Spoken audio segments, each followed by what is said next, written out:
আমরা তো কত আলোচনা শুনেছিলাম জুনের মধ্যেও নির্বাচন হবে না, এটা এই মাসের মধ্যে নির্বাচন হবে। এখন রাজনৈতিক বিষয় তো, আমরা বাংলাদেশিরা প্রত্যেকেই রাজনৈতিক সচেতন, প্রত্যেকেরই সব ঘটনার একটা ব্যাখ্যা আছে, হয়তো এতে কোনো ব্যাখ্যাই নেই এটার পিছনে, কিন্তু এটার সাথে নির্বাচনের যে কোনো সম্পর্ক নেই, এটা একেবারে স্পষ্ট। একটা ছবির সাথে নির্বাচনের কোনো সম্পর্ক থাকতে পারে না। পাথর ইজারা দেওয়া আর বালু ইজারা দেওয়া হচ্ছে একটা খনিজ সম্পদ মন্ত্রণালয়ের কাজ, একটা ভূমি মন্ত্রণালয়ের কাজ। এই দুটোই আসলে ডিসির মাধ্যমে তারা করে থাকেন।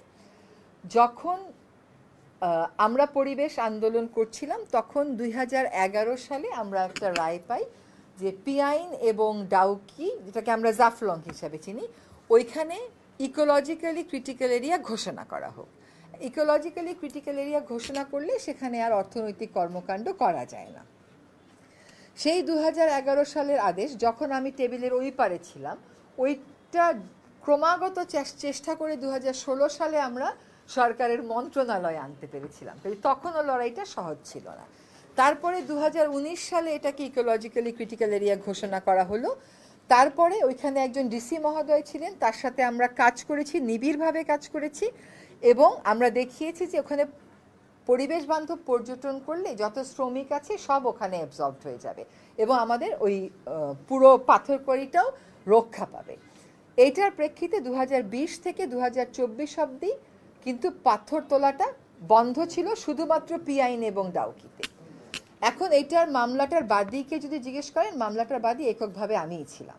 আর 2019 সালে যখন এটা নিষেধ করা হলো, সরকার বলল যে পরিবেশের কারণে আর উত্তোলন করা যাবে না। তো পরিবেশ কথাটা কেন এসেছিল? কারণ ওই কাজটা পিছন থেকে সরকারের সাথে সামনে থেকে সবখানে আমি এঙ্গেজ হয়ে আমি এবং অন্যান্য পরিবেশবাদীরাও ছিল, আমরা এটা করেছিলাম। এখন যখন নতুন সরকার দায়িত্ব নিল তখন একটা যুক্তি তোলা হলো যে এগুলো থেকে তো পাথর চুরি হচ্ছেই, সুতরাং এটাকে আমরা লিজ দিই না কেন।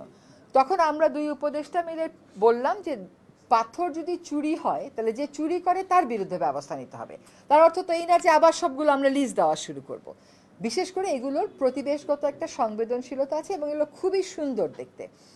এটা আমি সবসময় বলেছি যে আপনি যদি ভিয়েতনামে যান, ওখানে আমেরিকা থেকে ইউরোপ থেকে লোকে আসে ওদের এই নদী দেখতে। নিনবিন বলে একটা জায়গা আছে, সেখানে আপনারা ইউটিউব সার্চ দিলেই দেখবে। আমরা আমাদের এই এলাকাটাকে পরবর্তী প্রজন্মের জন্য সংরক্ষণ করব। আমার একটা বিশেষ কষ্টের জায়গা কি জানেন, আমি আমার বাড়ি সিলেট হওয়ার কারণে আমি যে জাফলং দেখেছি, আপনারা তো সেই জাফলং দেখেনি নাই, হ্যাঁ, ওইটা আবার ফিরিয়ে আনা। তখন বাণিজ্য উপদেষ্টা মহোদয় একটা সভা করলেন, সেই সভাতে মন্ত্রণালয়গুলো থেকে যেরকম কথা তারা বলে যে না দিতেই হবে, সেগুলোর আমরা তাদেরকে বোঝাতে সক্ষম হলাম এবং মোট 17টি পাথরকুয়ারিকে আমরা ইজারা দেওয়া যাবে না এই সিদ্ধান্ত নিতে সক্ষম হলাম। এবং এই সিদ্ধান্ত গ্রহণ প্রক্রিয়া আমি নিজে এই বছরের এপ্রিল মাসে একটা পাওয়ার পয়েন্ট প্রেজেন্টেশন দিয়েছি এবং সেখানে আমি দেখেছি যে আজকে যারা শ্রমিকের জন্য দুঃখ করতেছে, কেমন করে তারা ডিনামাইট দিয়ে বালু তুলে তুলে শ্রমিককে মেরেছে। যদি আমি ভুল না মানে এক্সাক্ট সংখ্যাটা আমার মনে নাই, শুধুমাত্র জাফলংয়েই বোমা মেশিন দিয়ে পাথর তুলে শ্রমিক মারা গেছে হচ্ছে বিটুইন 65 to 80। আমার এই মুহূর্তে মনে নেই, বাট এই কথাটা শেষ করে আমি আপনাদেরকে কপি দিয়ে দিতে পারবো সেই রিপোর্টের। তো আজকে যারা শ্রমিকের দুঃখে দুঃখ পাচ্ছে, যারা পাথর তোলে, তারা তখন কিন্তু শ্রমিকের পাশে দাঁড়ায় না। সেই ফ্যাক্টস অ্যান্ড ফিগার্সগুলো আমরাই তাদেরকে দিয়েছিলাম। ফলে সরকারি পর্যায়ে আমাদের কাজটা হচ্ছে নীতি প্রণয়ন করা। আমরা কিন্তু নীতিটা ঠিকই প্রণয়ন করেছি যে 17টাতে পাথর উত্তোলন করা যাবে না। এখন পাথর আদৌ উত্তোলন হচ্ছে কিনা এটা দেখবে কিন্তু মাঠ পর্যায়ের প্রশাসন। মাঠ পর্যায়ের প্রশাসনকে, যেহেতু আমি পরিবেশ নিয়ে কাজ করেছি, আমাকে কিন্তু প্রায় সময় অনেকেই পাঠায় এখানে বালু তোলা হচ্ছে, এখানে পাথর তোলা হচ্ছে, এমনকি চিঠিও পাঠায়, আমি লিখে দিই যে ভূমি মন্ত্রণালয় দেন। তো আমরা কিন্তু বারবার প্রশাসনকে বলেছি, লিখেছি। মুশকিল হলো আমি যখন দেখলাম যে প্রশাসন কার্যকর ভূমিকা নিতে পারছে না বা নিচ্ছে না, তাদেরকে সাহস দেওয়ার জন্য আমি এবং ফজল ভাই আমরা দুইজনেই ফিল্ডে গেলাম, আমি এবং খনিজ সম্পদ উপদেষ্টা। যখন আমরা ফেরত আসলাম তখন আমাদের গাড়ি ধরে যে অশ্লীল বিক্ষোভ প্রদর্শন করলো এবং পরবর্তীতে সেই বিক্ষোভের জের ধরে একটা রাজনৈতিক দল তার নেতাদেরকে বহিষ্কার এবং সাসপেন্ডও করলো, সেই সময় যদি প্রতিবাদটা খুব জোরালো হতো না, তাইলে কিন্তু আজকে পরিস্থিতি ভিন্ন হতো।